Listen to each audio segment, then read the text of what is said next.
Hello dear students, we started the first chapter of the second semester, that is Unit 7, The Brave Little Kite.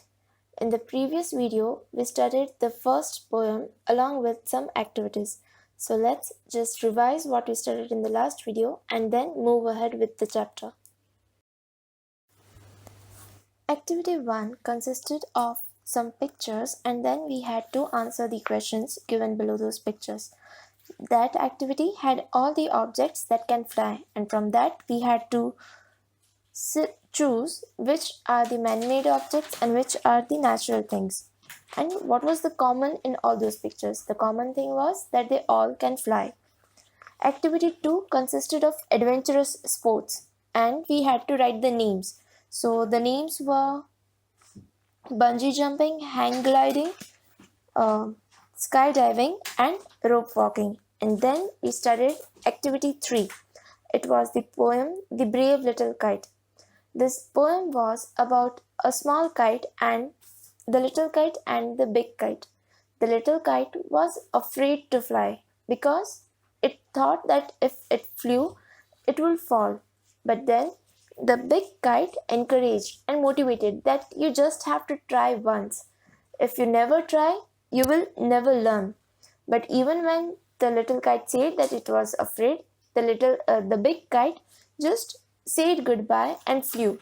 Seeing the big kite flying, the little kite also thought of flying like it, and it grew stronger. It got that strength. It became brave and started flying slowly, and from the above, the big kite can see that the little kite is rising steadily. And when the little kite reached a height, it was very happy. It was thrilled with pride. It was proud of itself. Why? Because it was sailing side by side with the big kite. And from there, it can see that the boys were looking like small spots who are moving around. And then when they were resting in the quiet air, and when there were only clouds and birds, the little kite cried with happiness that how happy I am. And it was happy only because the little kite was brave and the little kite tried to fly. Though it was afraid, it tried to fly. After that, we studied the answer the following questions. The question answers were about the little kite, and then you had to write your story where you have to imagine if you are the little kite. I told you you can start with anything. You can start with the colors, what are your fears, or what happened when you flew. Just 4 to 5 sentences. So that was an easy part. Now let's start with activity 4. Now before starting the activity 4, let's just revise the meanings. I had explained these meanings while explaining the poem, but you still have to write these in your book and they will be part of your lesson plan. So the first word is tranquil. We got this word with tranquil sky. Tranquil means peaceful. Second word is stirred, that is moved. Third word is trembling. It means shaking. Fourth word, whirling, that is circular motion. We got this word in Unit 5 as well, where David whirled the sling above its head. Fifth word is steady. It means smoothly. And sixth word is pride. It is a feeling of self-respect. When the little kite flew and higher and it was filled with pride. It was thrilled with pride. It got a feeling of self-respect for itself. Now let's start with activity 4. Tick the correct option. First one. Which lines from the poem tell you that the kite was ready for flight? Earlier we studied that the kite was afraid to fly. Then from which line can we understand that the kite was ready for flight? It was ready to fly. A. Then the little kite's paper stirred at the sight. B. First whirling and frightened, then braver grown. C. As he sailed with the big kite side by side. Now, if we take all the sentences, the first line says that the little kite's paper stirred at the sight of the big kite. So when the little kite saw the big kite, it moved. So that movement is the first thing. Second, first whirling and frightened, then braver grown. So after when it moved and it started to fly, initially it was whirling, it was moving in circular motion and it was frightened, but then it grew brave. And the third, as he sailed with the big kite side by side. And later on, it reached where the big kite was and it was sailing with the big kite next to it. So from all the three lines, the first line means that the kite was ready for flight. Second, the little kite did not want to fly higher as. Why did the little kite did not want to fly high? First, it was afraid that it would fall. Second, it was afraid of the height. And third, it was afraid that others might crash into him. Well, from the poem, we know that it was afraid that it would fall. So the correct answer is option A. Nowhere it is given that it was afraid of the height, and there is not even a single word which is similar to the meaning of crash. It was not afraid of colliding with other kites. So here also the correct answer is option A. It was afraid that it would fall. Question 3. The little kite was being encouraged.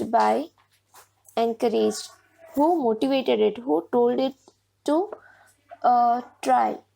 A. The other kites in the sky. The kites which were already flying. B. The blue kite. We don't know which was the color of the kite. And C. The big kite. In the poem, we just have the little kite and the big kite.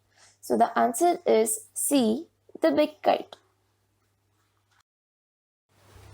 Activity 5. Rhyming words add music to the poetry. Example, seed, head.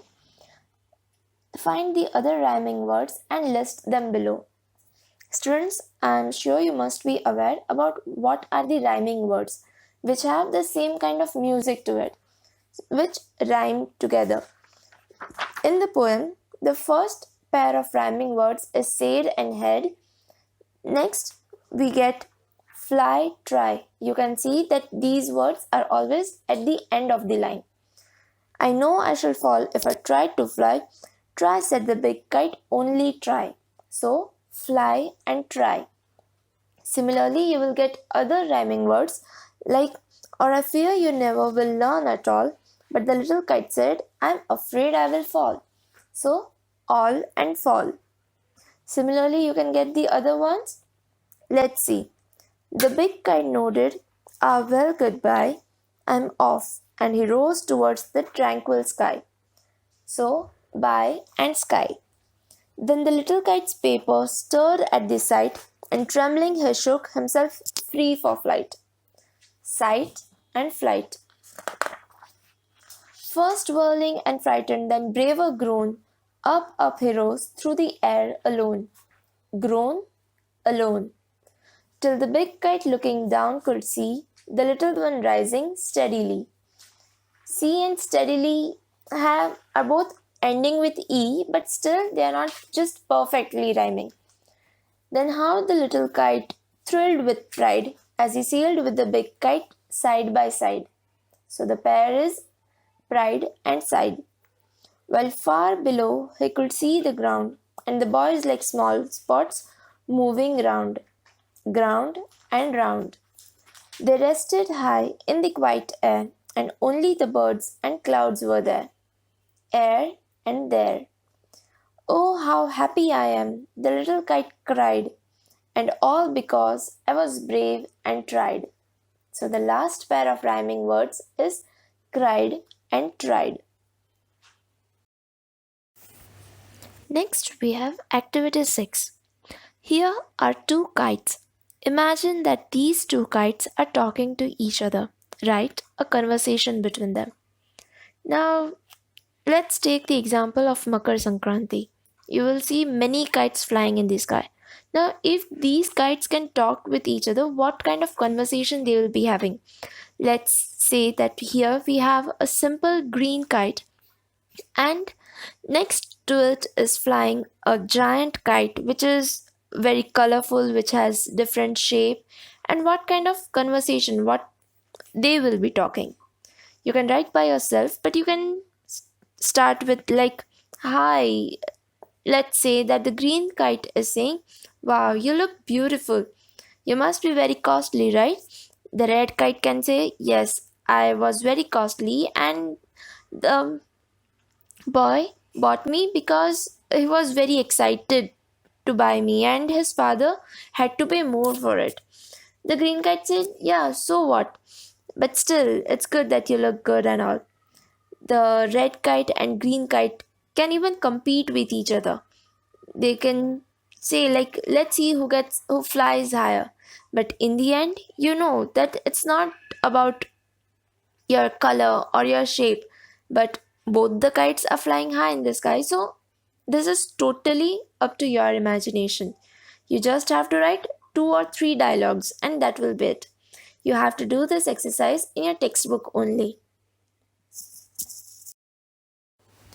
Activity 7. Divide the class into groups and make a collage based on things that fly in the air, things that live in water, and things that live on the earth. Now, first of all, what is collage? Collage is a kind of art form which is made with pictures, but all these pictures are not just a simple picture. Nowadays, in your mobile phones, you must have seen the applications where 2 or 3 pictures are combined and that one big picture is made. Collage are of 2 types. In one collage, you can have the complete pictures, and in another kind of collage, just from the colorful parts of those pictures is taken, and they are cut by hand and they are pasted in particular shapes, which gives you the image of what you are trying to convey. So this could have been really easy and fun activity if we could do this in class. Let's just see what kind of things you could have made. Here I've given some pictures of collage. Like the first one is the things that could fly. In that picture, only the collage is of parachutes or planes or helicopters, which are man-made things. You have to do, it's not your project, but for fun, you can make a collage of all the man-made and natural things that can fly. The second collage is of things that float, that live in water. That is a collage with fixed pictures. Next, below it, I have also given the collage which is made with cutting the papers by hand and pasting them in particular shape. That is also a collage. And the last one is things that live on the earth. Here, that collage is of animals, but you can make collage of different things as well. Again, I am saying that this is not your homework. This was just a fun part. If you have time, if you are excited to do it, you can do it by yourself. So that's all for today. We'll continue with this chapter. Only last 2 or 3 exercises are there, which we'll be doing in the last class, and then I'll be sharing with you the lesson plan with all the meanings, exercises, the activities that you have to write in your notebooks as well. So that's it. Enjoy your day.